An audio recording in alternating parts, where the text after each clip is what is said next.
Okay, again, welcome to the 8th Annual North Carolina Marine Debris Symposium. My name is Lisa Ryder, and I've been collaboratively coordinating this event since she was just food for thought about over 8 years ago. We are glad that you are here, and we hope you enjoy the event. We also hope to be back in person in 2022, while also offering virtual opportunities to be continued.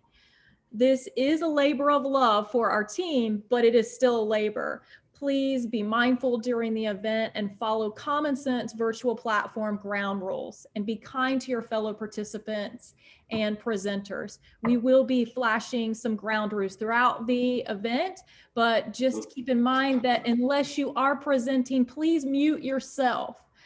So go ahead and do that now. We know that many, if not all of you, are experiencing video conferencing burnout. Please consider this a judgment-free space.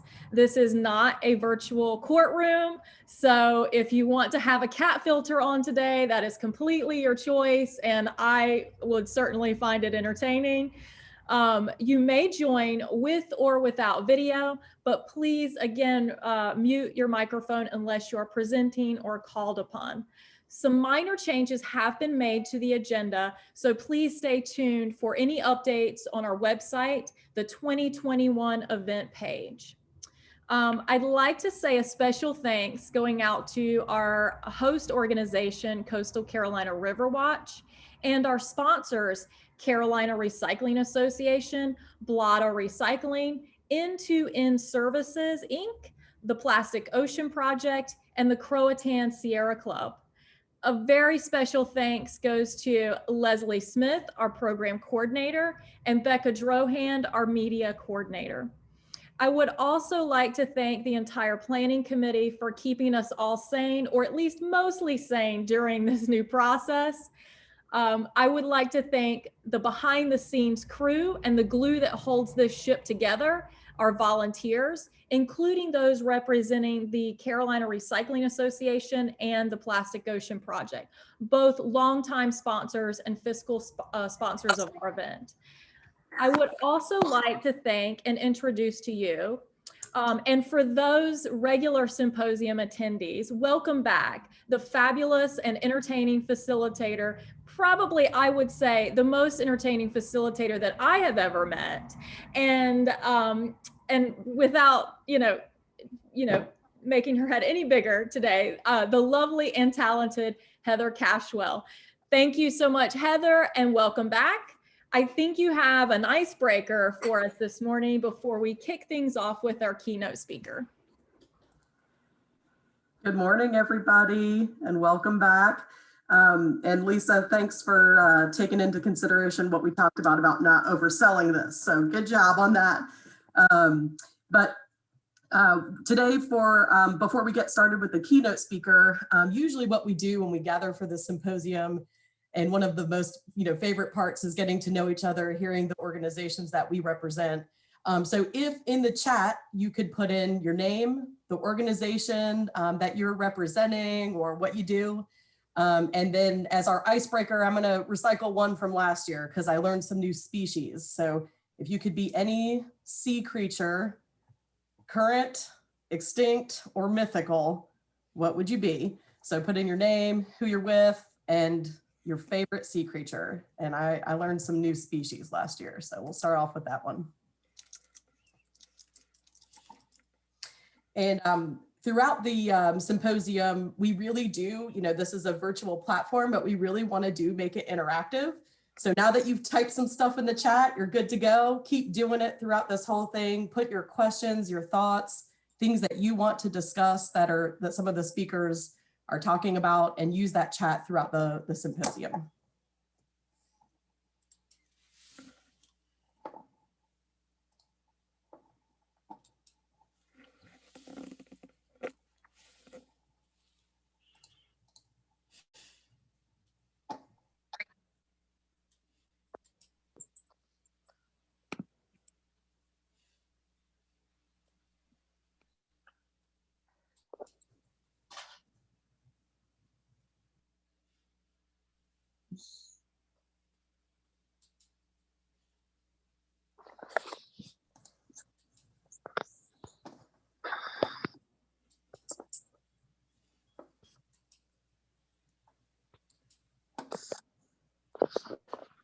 I'm so glad someone said Nudibranch.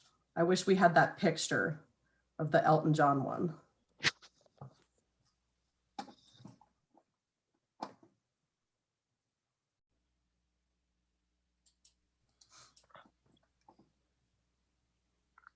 Okay, so keep typing those organizations and your favorite sea creature into the chat. And Lisa, do you want us to go get started with the keynote? Sure, absolutely. Take it away. Okay, Vlada, are you here? I'm here. All right, hi. Hello. Lisa and Leslie and Becca, when in the planning process, really wanted to start off this symposium on a high note. So, marine debris can be a big monster to tackle. Sometimes it's not all good news. We're all coming off of a year that's been challenging with the pandemic.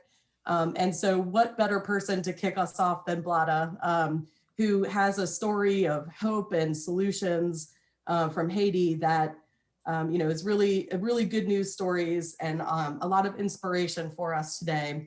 And how to tackle environmental challenges, social challenges, economic challenges, and all of these things that can kind of integrate into each other when we're tackling big problems. So without further ado, Blada, we want to turn it over to you to hear about what you do and some about the inspiration for us and kick us off.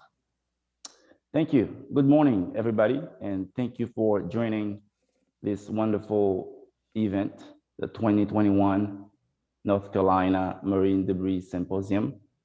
I am more than thrilled. I have no words to describe how grateful that I feel to be among you, to be one of this discussion. And as Heather just mentioned, my name is Blada, and I'm from the first Black independent republic in the world, Haiti. Haiti is in the Caribbean, and I moved here in the US in 2013. And I founded my organization, Kai Blada Recycling, 2 years after moving in the US.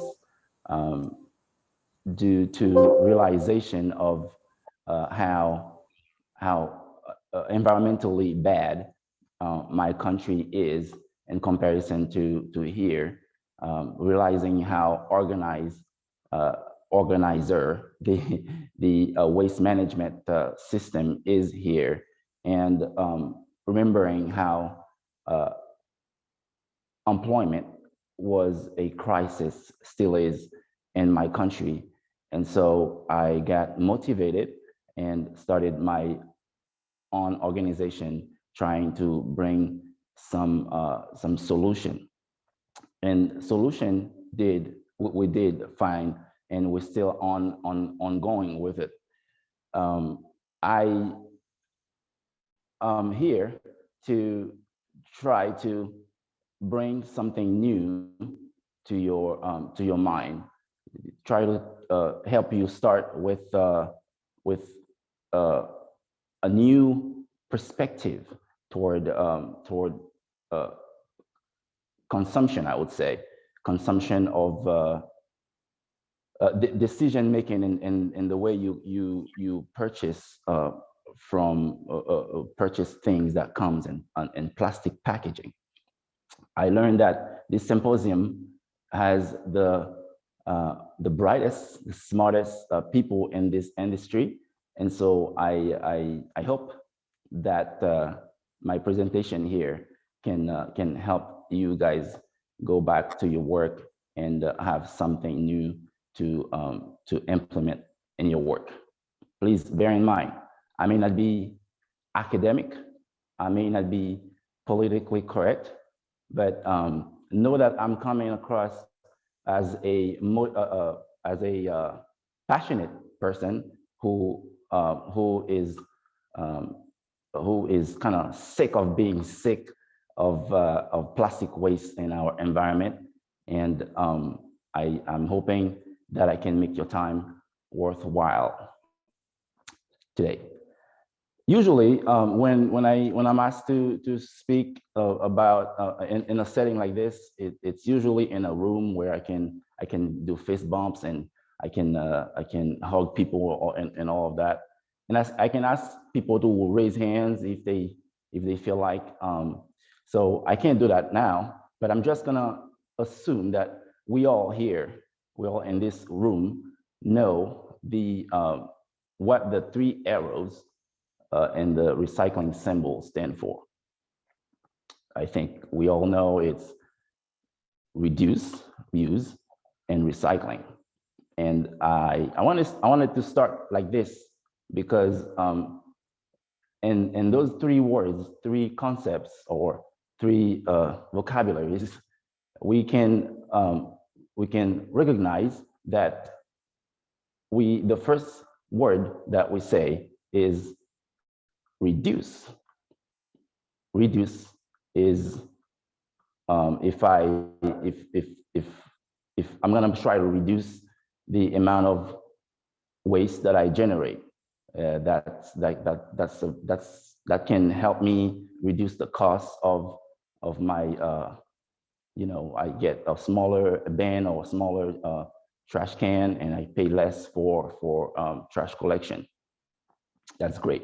I can reuse the little container that I bought this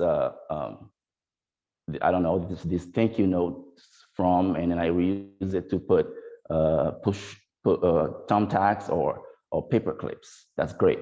But you notice that the third one, which is the last one and the symbol, is recycling. Is when we don't reduce enough, when we don't reuse enough, then we recycle. But I'm here to take you to the fourth level that most of you may know already. And if you don't know, please bear with me. The fourth one has to do with refuse. And this is the way I think we should start the 2021.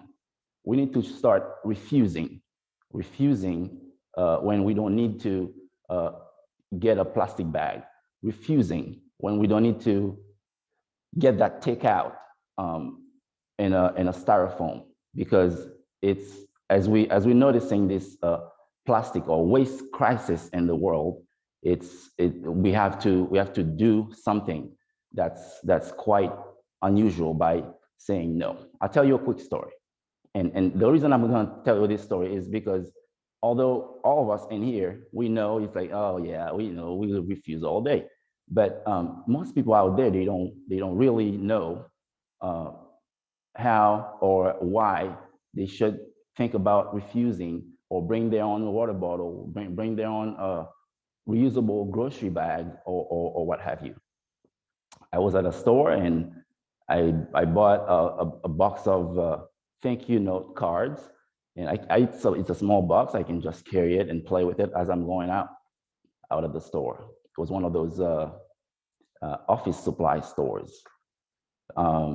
And as my head was down, I'm paying, sticking my card into the card reader, and it's automatic. The cashier just stick my box inside of a plastic bag, and I raise my head and tell her that I don't want a plastic bag.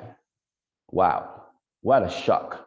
She was both shocked and excited, and it was for the same reason, because she's never told that nobody want a plastic bag before. But I'd like to take you to another level of that refuse. It's about refusing. It's about radical refuse. Radical refuse. Radical refuse. I hope I pronounced that well. It's radical refuse. It's not about being mean. It's not about being grumpy. It's not about being disrespectful. It's refusing unapologetically.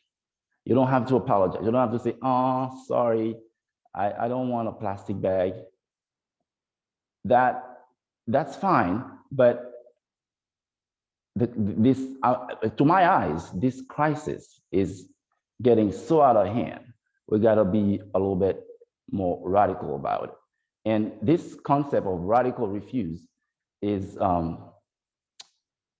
adopted by many environmentalists or environmental activist groups.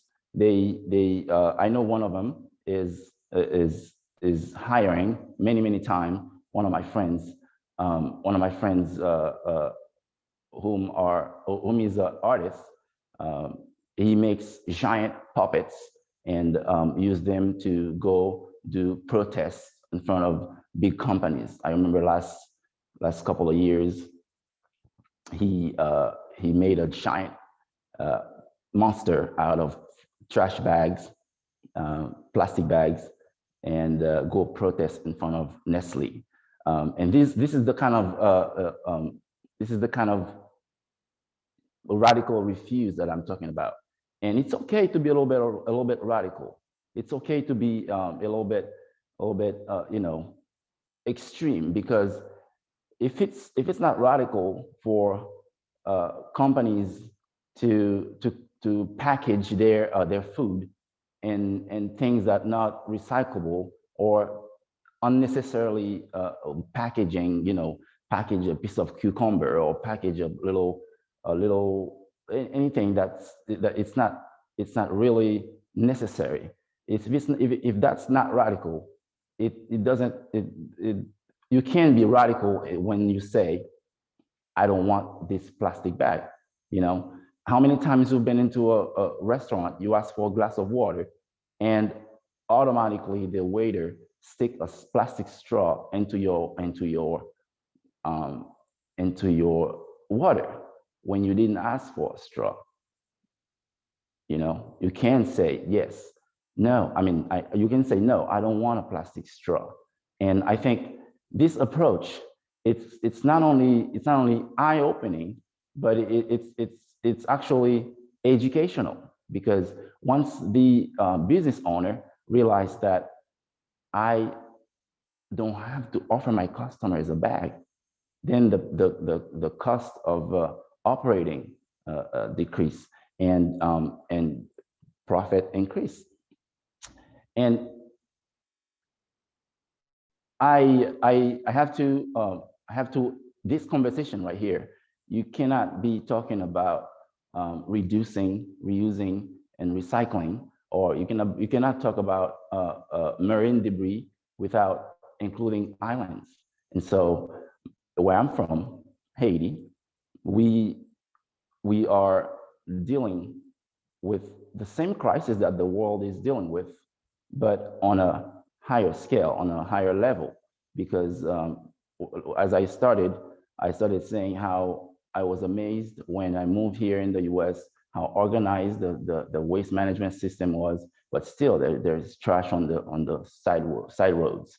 But in Haiti, where we don't have much of waste management infrastructure, it's a bigger crisis in a way. And so I remember when I was growing up, my parents, my mom, used to go to the market. It's an open, wide, huge market that people go to, but she used to carry her own basket. It's a basket that probably she made, and everybody do the same. Everybody used to do the same. And all of a sudden, in early 2000s, everybody stopped doing that. What they did, they go in the market, and when they get there, they buy what they're buying, and they actually literally buy plastic bags to carry their goods, where it's not guaranteed that they're gonna make it home without everything collapse on the streets. And this keep repeating. And then once they get home, if they finally get home safe, once they get home, this plastic bag get into the same trash sack or whatever, wherever they put their trash, and then get carried away next to the river or to the burn pile. And so in this situation, my organization is working with locals to educate, to empower people to kind of do that behavioral change toward the way they consume waste, not consume, but generate waste. And we have to talk about the islands because, as they say in English, stuff. I don't have the right English right now, but it's about the waste.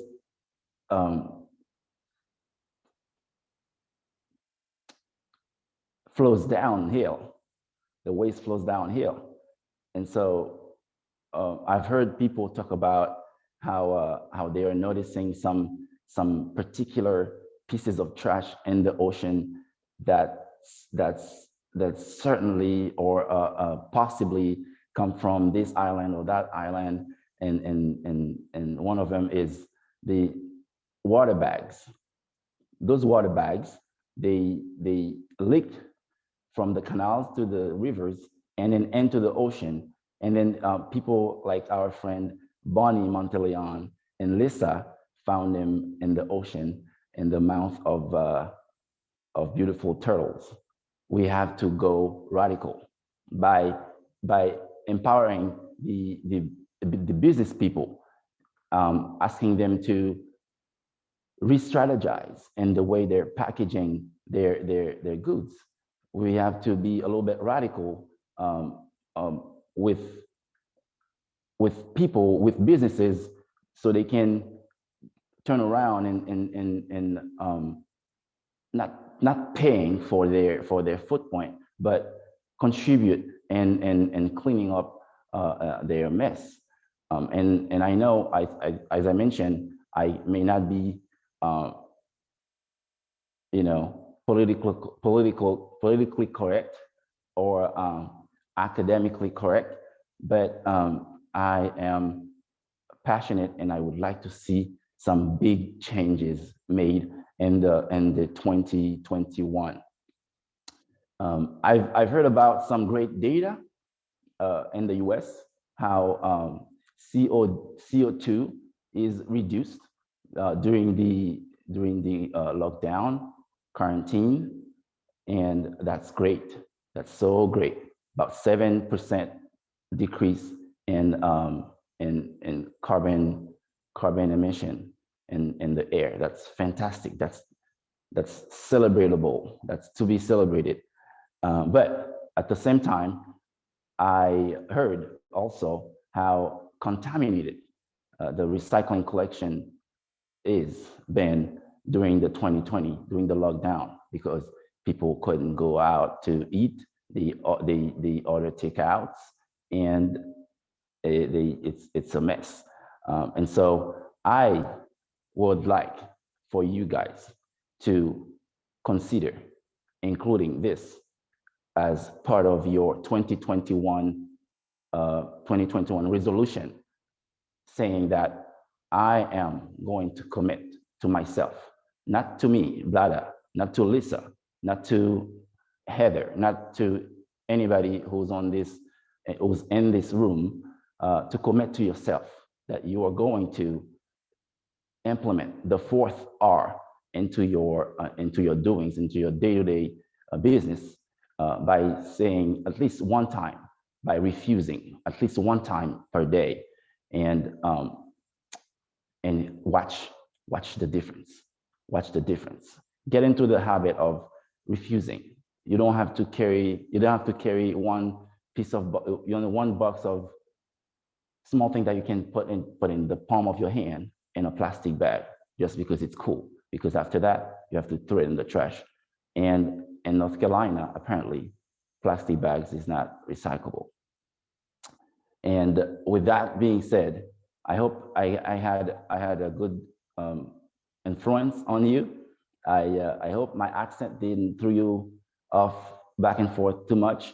And remember, if you want any change, you have to take action, and you have to take action now. Thank you. That's awesome, Blada. Thank you so much. And I love that we're talking about what we call the fourth R, but should it be reprioritized up to not be the fourth one?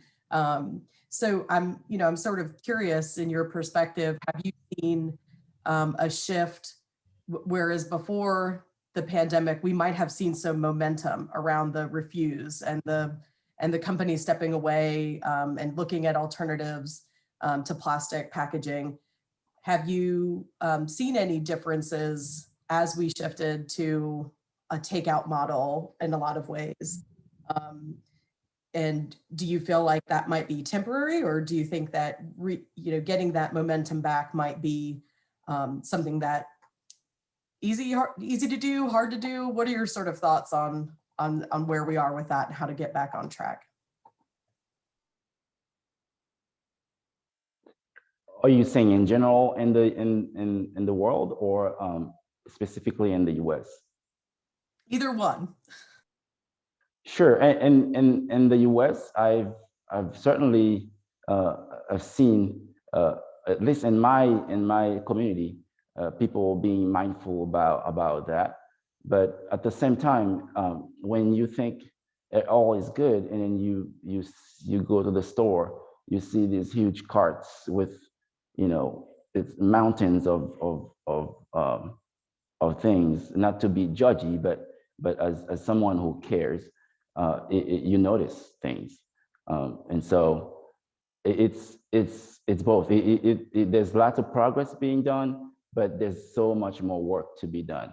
And when I talk about the fourth R, being a little bit radical about it, it's not being mean. It's just being straightforward, educational about it, and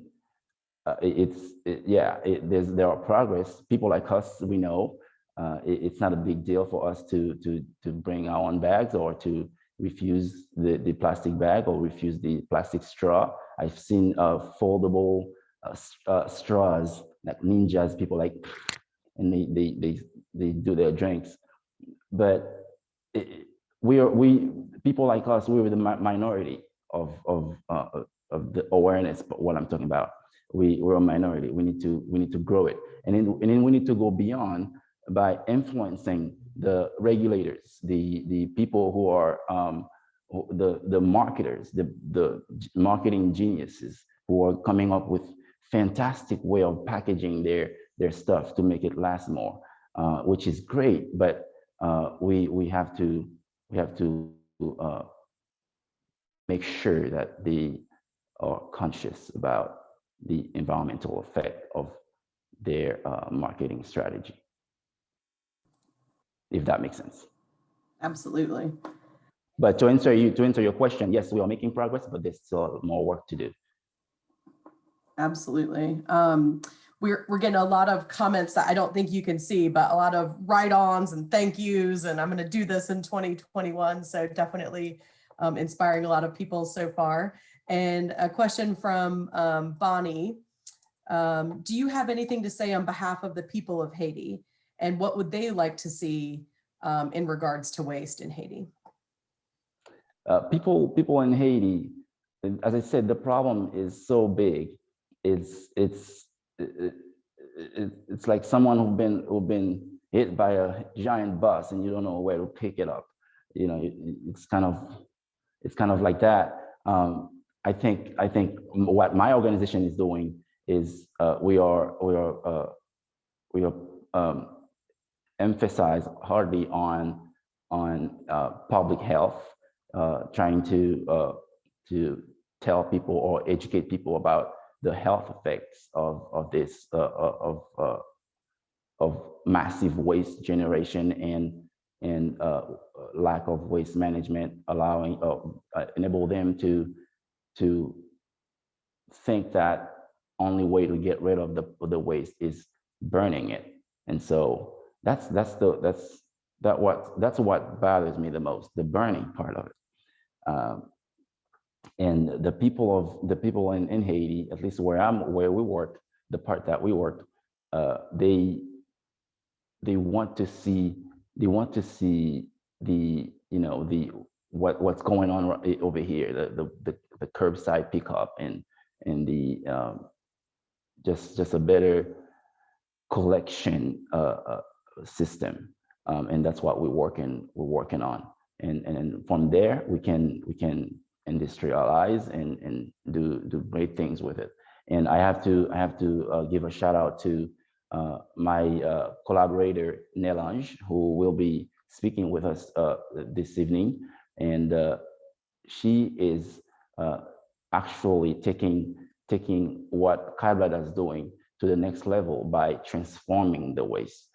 Where Kaiblada, we are putting our efforts on education and collection, but Nelange is working on transforming the waste, which is a great thing. And to answer Bonnie's question directly, once we can increase the transformation of the waste, then we can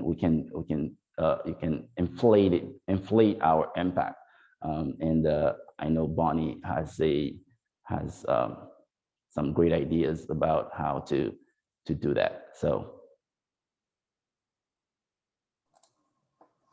All right, and just wanted to read comments. One from Eric Ginsberg says, I hope folks will be inspired by Blada's example.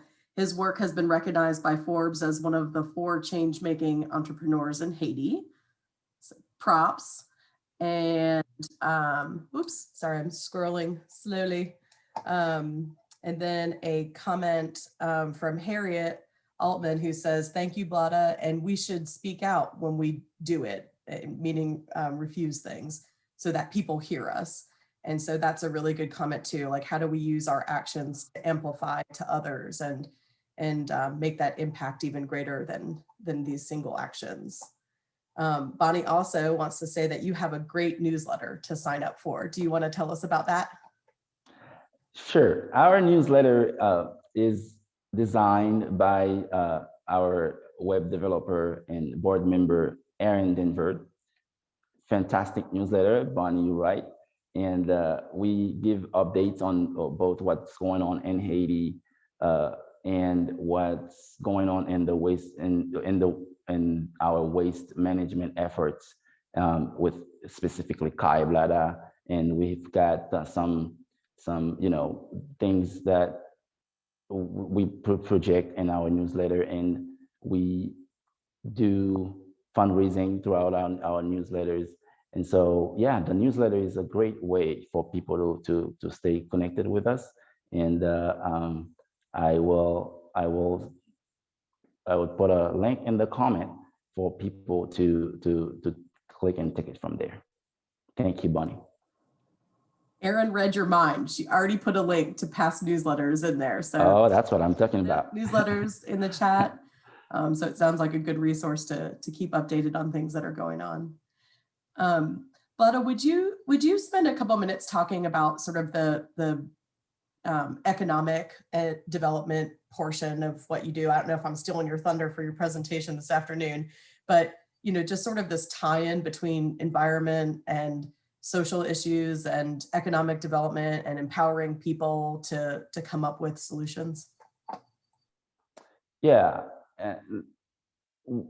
one thing that helps the economics part of what we do in Haiti, I guess it wasn't a good thing, but since it was there, we had to use that, which is the lack of employment. And so through our work, we include the local people, which contributes to our job creation efforts. And so these people, they collect waste throughout the streets, and they turn them in for cash. If that was the line of your question, these people make money to sustain themselves and their families. And at the same time, it's like a jackpot. The streets are cleaner, and the environment is healthier. But I guess that could be part of the answer as well. Is plastics is kind of like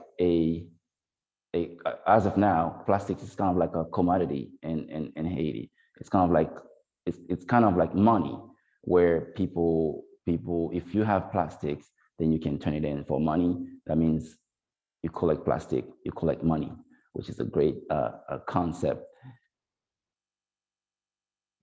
But until we can really scale it, the economic the numbers are kind of not, you know, for the economics, the numbers are not quite visible. They kind of blurry. It's especially to my eyes as a someone who cares about the environment. I don't really pay that much attention to the economics part of it. I just want to see, you know, this thing happen. I just want to reclaim the streets back. I just want to reclaim the good air quality back. I just want to, you know, educate people on the bad health they're getting from using plastic bags to start fire. That's where my head is at. I don't know if I have a accurate or a good response to the economics part of it, except that I know in Haiti, plastic is money.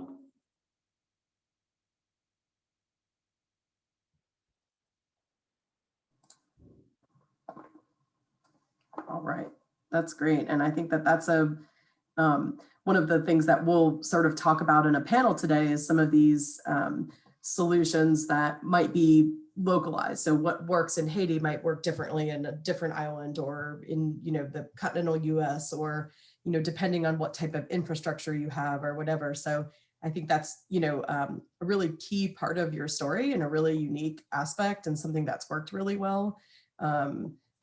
Has a lot of different benefits across the line. So thank you for sharing that part of it. Yeah, I have to add this, if you allow me to. It's interesting because Haiti is the waste management is very interesting. Have you heard of something called food dumping?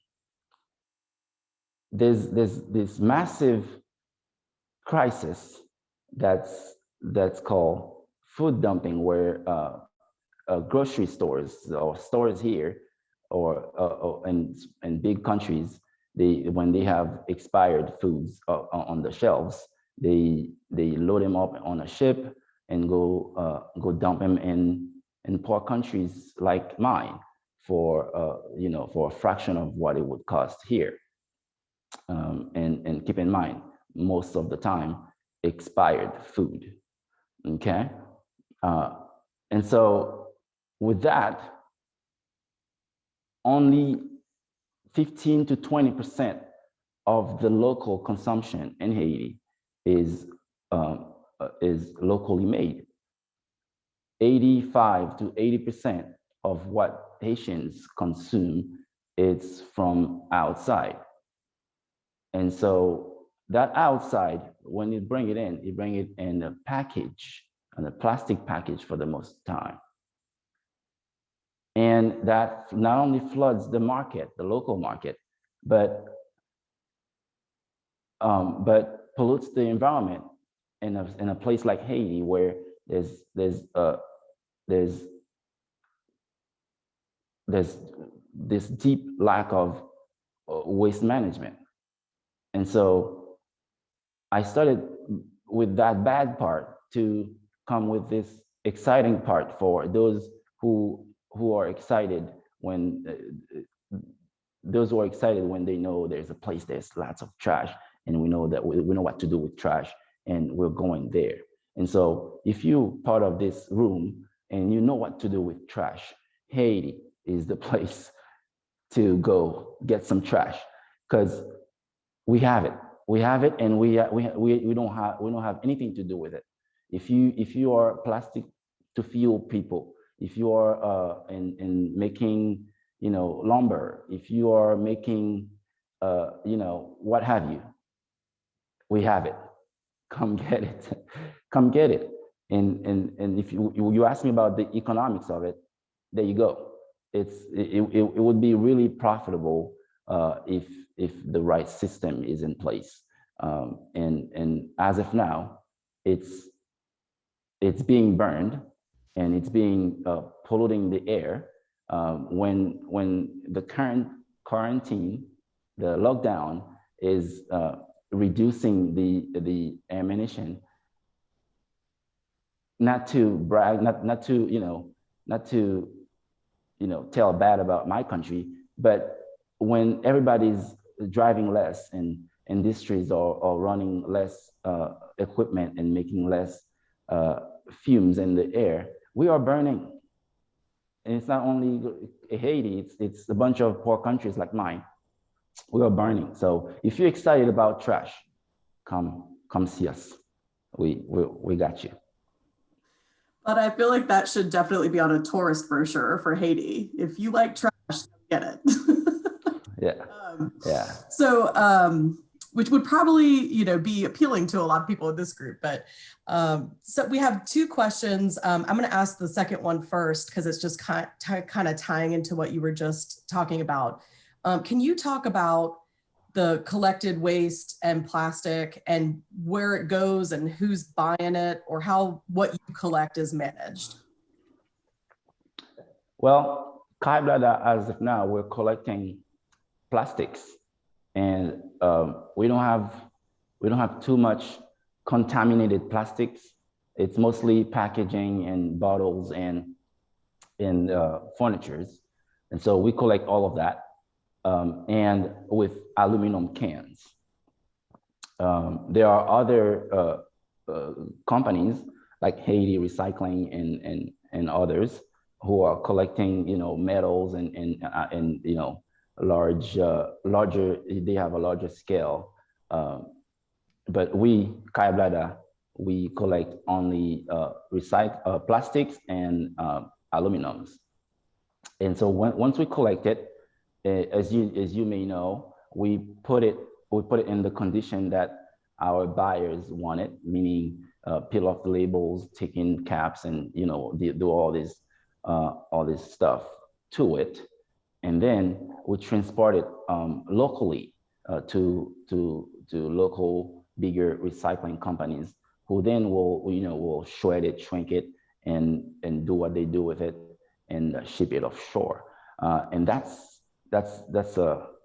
we were fortunate to have that minimum. And so when I look at the amount of waste that we generate on a monthly basis, when I look at how much we are collecting and transporting, and it's a ongoing thing in our operations, it's like, OMG, look at all this that was sitting.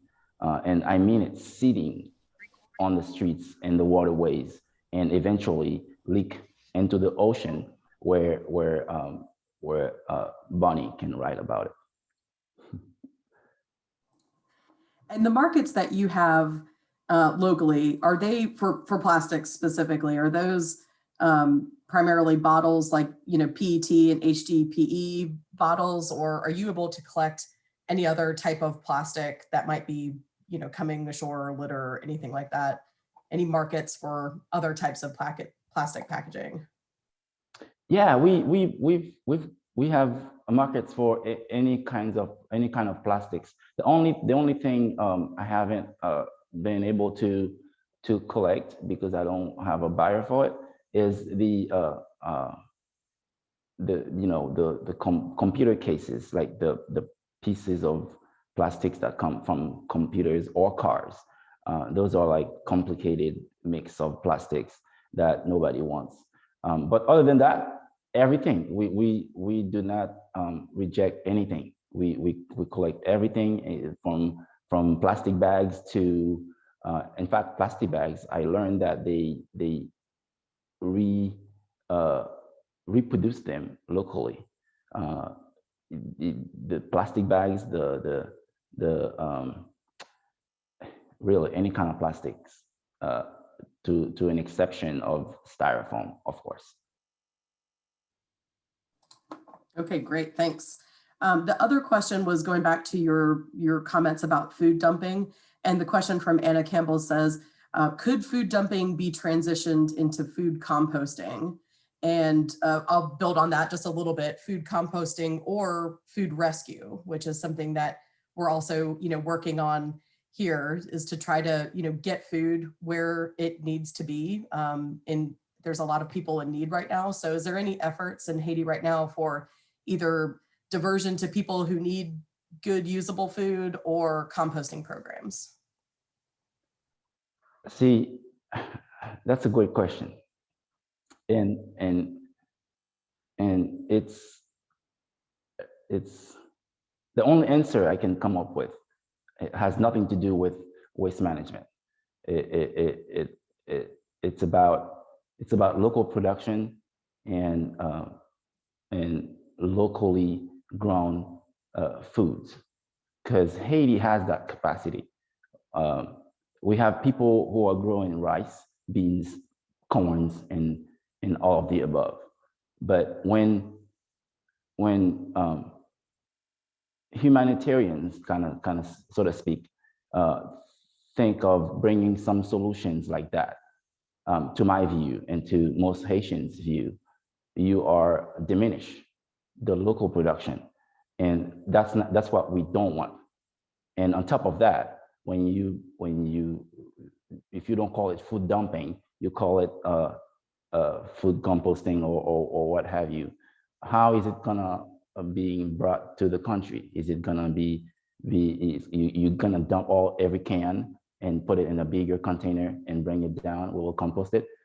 It can't work like that. You're gonna be bringing it into small packaging, which will add onto our waste management crisis. So it's a good idea. If you have extra food, you wanna give it a good use. But us in Haiti, we are aiming for better farm tooling, better education about growing crops, having the market, not being flooded by outside goods, but being able to produce enough to feed ourselves and potentially export some. That's what us Haitians want. We like seeing the foods on TV, but we would rather eat our own food, if that makes sense. I'm not trying to be radical. I'm just trying to be real. But thank you for the question. We were supposed to be being radical, right? That's our challenges today. It's all good. It's all good. But I understand that if we have extra food, we want to share it. We don't want to throw it away, or we want to compost it so we can make good use of it. But taking food from another place, bringing it to a place that can produce its own, you ask a question about economics. It's not economics. The economics don't work, because you too much resources to bring one bite of food in a huge package, and we can't deal with the trash. So I mean, unless we have a good waste management system where everybody's educated and know what to do with their trash, that could work, but still would not, because we can't produce our own food. And it's the island, man. It's the tropical, man. We can grow anything. Have you ever had a Haitian avocado? Oh my gosh. Hey, Heather, this is Bonnie, and Lisa had asked me to chime in, and I think this is going to be really important to talk about. Blada, one of the things that you battle with are the sachet bags with water. And when we do our research off the coast of North Carolina, we find those sachet bags, like a lot. I bet you do. Yeah. So what's great about you talking about that is we have Mac Coyle that's going to be presenting as well, talking about his solution that would reduce those sachet bags. So I think that this conversation is just going to explode with ways that we can connect you with folks that are trying to address some of these issues, and that's a really big one. Bonnie, can you tell us what that is? What is a water bag sachet? Well, I thought Blotto would like to take that, but basically there's these little square film bags that they literally bite the corner off of and they suck the water out of it. So this is, one of the relief programs that us Good Samaritans do for Haiti. But then, we're just creating another environmental problem. So yes, they're getting this little swallow of water, but in the long run, we're just generating more waste. And another example, because Blada, when we were down there, we had a pilot come visit, right? When we were down there. And so this pilot, one of the things he does is bring goods to the people. And one of them is diapers, like single-use diapers. Like he'll fill his entire plane with disposable diapers. And you're like, oh, like not thinking it through. So even to do such a nice thing is actually doing harm and damage. So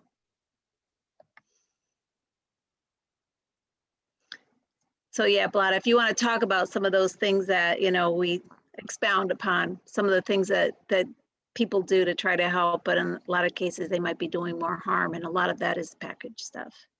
And I'll leave it to you. Yeah, if we go back to the sachet loo. Loo is water, sachet is bag, water bags, sachet loo. Yes, there it is. There it is. And it's both. I guess it could be. We could say it's useful, but it's really not. It's really not, because, man, it becomes a carpet on the streets. People walk on it. It builds up, and you see every morning people just sweep them in piles and set them on fire. It's terrible. So I mean, yeah, you walk in, you out and about, you're kind of thirsty, but you didn't bring your water bottle, and there's this guy with a bucket on his shoulder selling it 2 for 5 cents, and you get 2, you suck the water out, and then you just like that, put it on the ground, and then throughout the day it gets built up, and then in the morning everybody sweep in front of their houses, and then they set it on fire. And this keeps repeating every day. It keeps repeating every day. And so you could call that a great marketing strategy, but at the end of the day, it's bad for the environment. And so I remember when I was growing up, we used to carry buckets to go to a somewhat long distance for my short legs at the time, but not too far. Now when I go home, I'm like, is that where we used to come get water? Where some water would just pop up off the ground, and you would scoop it with a scooper and put it in your bucket and carry it back home to drink. But now it's no more like that. And so talking about the economics, let's go back real quick. I don't know if I will be able to translate the goods with the American dollars, but when you buy 2 sachet loo water bags, it fills up 1 water bottle, which is 25 goods. What is that? $1.50 or $2. You buy 1 for 2 bags, which is satisfactory for 5 cents. My excuse, for 5 cents, and then you compare to 1 water bottle, which can be filled by 2 bags. The water bottle is about $2. It looks to me, or if economically, it feels to me that you are buying mostly the plastic bottle. If I explain it well, it would make sense more if I could say it in Creole. But two sachet l'eau is 5 cents, but one bottle of water is about $2. And so 2 of these can fill the water bottle. And I actually tried it many, many times in Haiti. And the first time I tried it, it was a mind blowing. Like, what? I am not doing this. You know, this is like a ripoff. But yeah, at the end of the day, both the water bottle or the plastic bag, they both doing the same environmental badness.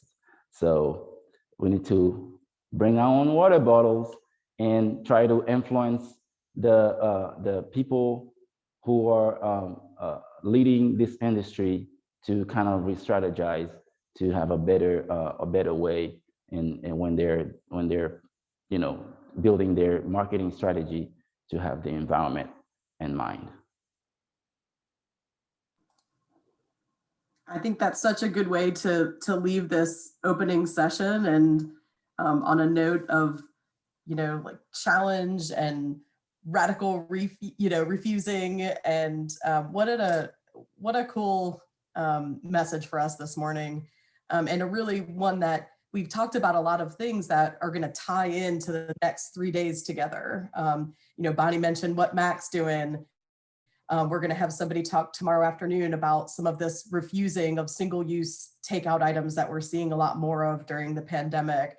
You know, there's all these little loops and ties into all of this that makes the symposium so unique and so amazing. And you know, as we kind of go through this symposium, I love that, you know, Blada's laid out this challenge for us, just to think about how we can, you know, build in refusing into our lives.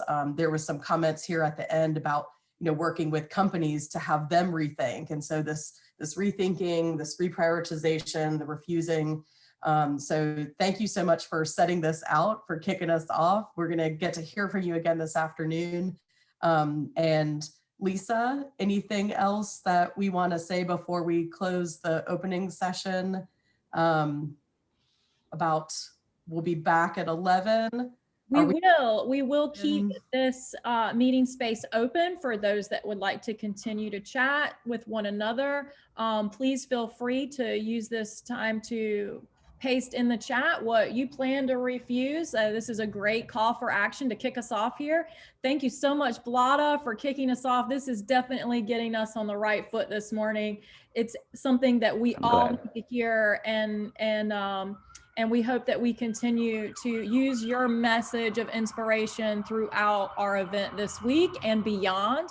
And thank you so much for everyone for jumping on the call this morning. Please, like I said, feel free to use this space to collaborate as we go to break, and we will see you back here at 11.